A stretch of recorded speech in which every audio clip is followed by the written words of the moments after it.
Salinas Valley State Prison would open its doors in May of 1996 in Monterey County, California. And today, the prison houses approximately 2,400 minimum and maximum custody inmates. On June 27, 2025, at approximately 3:34 p.m., staff would observe cellmates Stephen Miranda and Jose Rodriguez, noting that Rodriguez seemed unresponsive.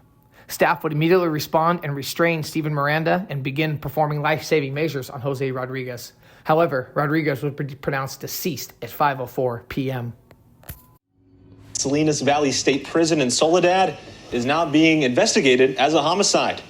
Officials with the California Department of Corrections and Rehabilitation say 26-year-old Jose Rodriguez was found unresponsive in his cell Friday afternoon around 3:30. An hour and a half later, he was pronounced dead. Officials say his cellmate, Stephen Miranda, who has been identified as a suspect, was removed and placed in restricted housing. Rodriguez was serving 15 years for attempted murder and gang enhancements. Investigators are now working to find out what led to Rodriguez's death. Last year, gangs killed 452 people in Los Angeles County alone. These gangs are spreading out from Los Angeles into communities across the state. 10 years ago, youth gangs were a problem handled by local law enforcement. Today, gangs are a statewide problem, an issue of major concern to the California legislature. 10 years ago, parents thought, not my neighborhood, not my kid. Today, gangs are active in communities all across California. Street gangs are not a new phenomenon in California. They've been here since the turn of the century.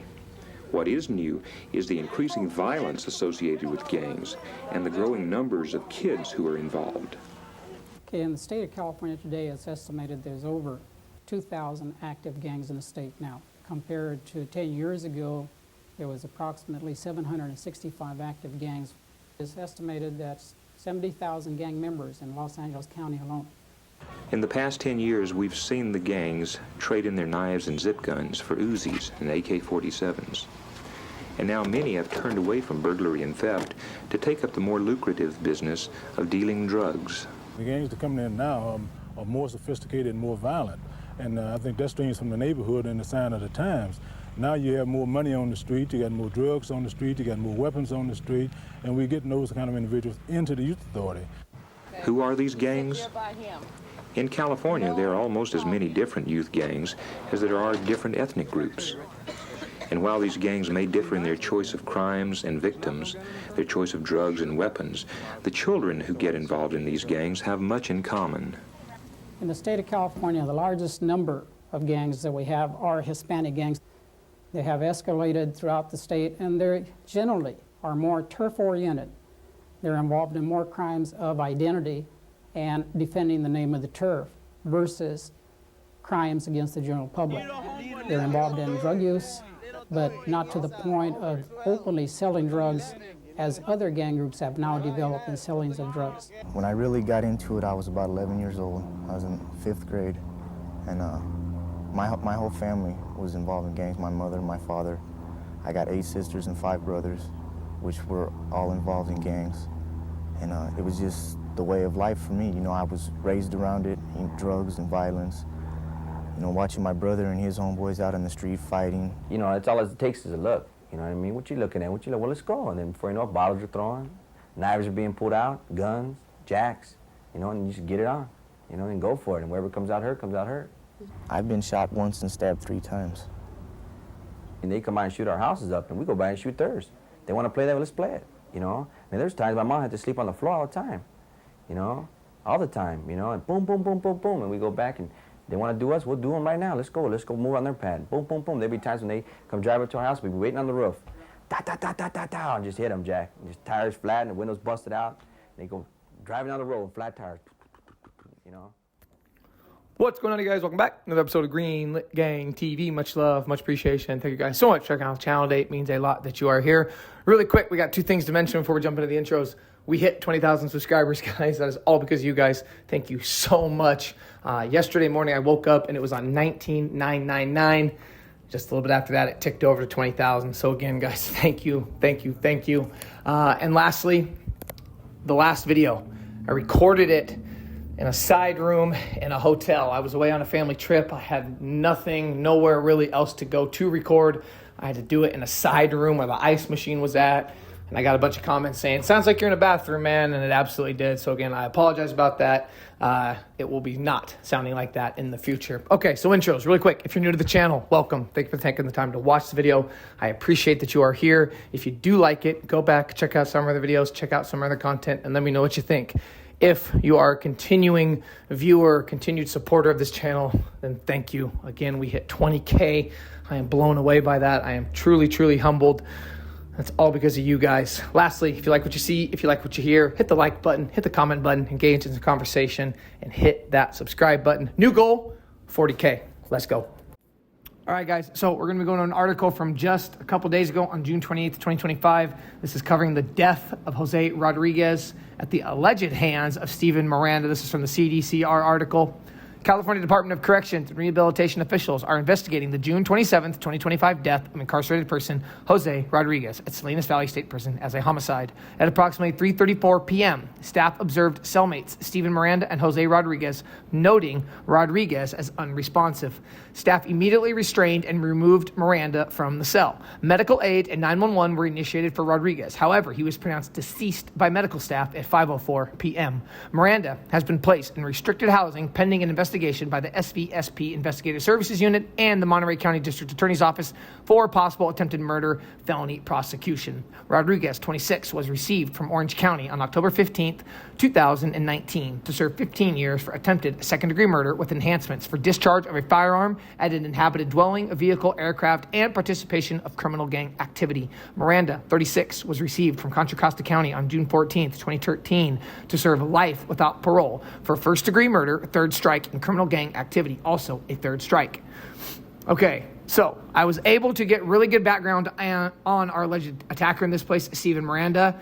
He was involved in a pretty well-known homicide back in 2009. It was a double homicide, actually, inside of a Richmond restaurant in Contra Costa County.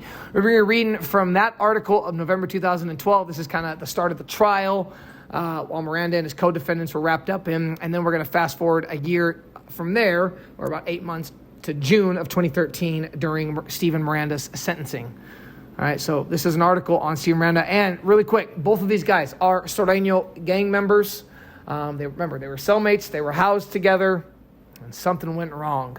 Okay, article, November 2012. The trial for a 2009 double homicide in a Richmond restaurant opened Wednesday in Martinez, with District Attorney Aaron DeFerrari describing a brutal execution motivated by rivalry between Norteño and Sureno gang members, and attorneys representing the defendants describing their clients as having been in the wrong place at the right time, or at the wrong time. They might say the right time. Stephen Miranda and Ignacio Ruiz are charged with 2 counts of murder, plus conspiracy to commit murder and gang offenses for their roles in the shooting of Alvaro Garcia Peña and Iniciaz Ahmed on August 30th, 2009 at Alvarado Bar and Grill, also known as Pit Boss Barbecue. 4 men were charged with murder in the shooting. Elicio Flores pled guilty last year and received 25 years in prison. According to the prosecution, Flores pulled the trigger on the murder weapon. Victor Torres will be tried separately. Quote, "This case is about a deadly gang ambush where everyone did their part," DeFerrari said. Actually, our guy in this case, Stephen Miranda, the alleged attacker of Jose Rodriguez, in this story, he was said to be the lookout, that nobody would get involved, nobody would jump in, and nobody would prevent these murders of happening. And they were pretty gruesome murders. This case is about a deadly gang ambush where everyone did their part. According to DeFerrari's statement, Ruiz was in charge of the operation from start to finish. He supplied the weapons and drove the getaway car, DeFerrari said, while Miranda was the backup shooter. Miranda was there to make sure that no one interfered with what they were in the bar to do, DeFerrari said. Ruiz, 31, Miranda was only 23 at the time, because remember, this is way back, sat quietly facing forward while the attorneys gave their opening statements. Ruiz wore a white collared shirt and a gray sweater vest with his long black hair tied in a ponytail. Miranda wore a wrinkled, striped button-up, a tattoo on his neck barely visible above the collar. DeFerrari spoke slowly and deliberately as he told the story of what happened on August 30th, 2009. A witness to the shooting testified later in the day and agreed on the prosecutor's account of the day. The 2 victims and the witness all acknowledged Norteños were spending their Sunday afternoon drinking beers at the bar inside Pit Boss. They had been there since 4:30 p.m., and their friend, the bartender, was closing up the restaurant. The witness got up and went to the bathroom and returned to see a man wearing a blue bandana holding a shotgun in his hand. The witness testified to ducking under a group of tables and hiding while 5 gunshots went off. After the shooters left, the witness ran to Ahmed, who had been shot in the neck. He wasn't breathing. Garcia Pena was slumped over his stool. The wall held him up. Garcia Pena had been shot in the forehead. DeFerrari said both men were shot at point-blank range with a shotgun. They died immediately. Quote, "How could a brutal double murder like this happen in broad daylight?" DeFerrari said. The answer, he said, quote, "lies in understanding the Sureno gang, its roots, and what it means to be a member." Ruiz and Miranda have not been accused of pulling the trigger on the murder weapon, but under California law, their involvement on the day of the crime and affiliation with the gang are sufficient to be tried for murder. Fast forward June 14th, 2013, sentencing. In a courtroom filled with victims' grieving family members, 2 West Contra Costa County gang members were sentenced to life in prison without the possibility of parole for the ambush murders of 2 friends inside a Richmond restaurant in 2009. Judge Barbara Zuniga sentenced Stephen Valencia Miranda, 24, and Ignacio Ruiz, 32, on Friday to 2 consecutive life sentences of life in prison without the possibility of parole, plus an additional 50 to life. They have been convicted by a jury in February of 2 counts of first-degree murder, conspiracy to commit murder, gang participation, and numerous charge enhancements. Quote, "You executed him like cowards. He didn't even know you existed. He didn't even see you. Yet you killed him and his friend," a relative of 23-year-old Alvaro Garcia Pena told the San Francisco man's killers. The victim's family members are not being named in the story because of fear of gang retaliation. Garcia Pena and Nitez Ahmed, 32, of Richmond, were having a beer at Alvarado Pit Boss Bar and Grill on San Pablo Avenue when 2 gang members came in and shot them dead with a shotgun. The gang chose the victims because they were wearing red, the color claimed by the rival gang, prosecutor Aaron DeFerrari said. Absolutely crazy story, guys. Let me know what you think in the comments below. Let me know what you think of this story. Let me know what you think of CDCR right now. Murders seem to be happening at every 2 to 3 week pace, kind of what I'm seeing. I was actually in the airport coming home when I read this story. Anyway, there you guys have it. Much love, much appreciation. Until next time, you already know what it is. Peace.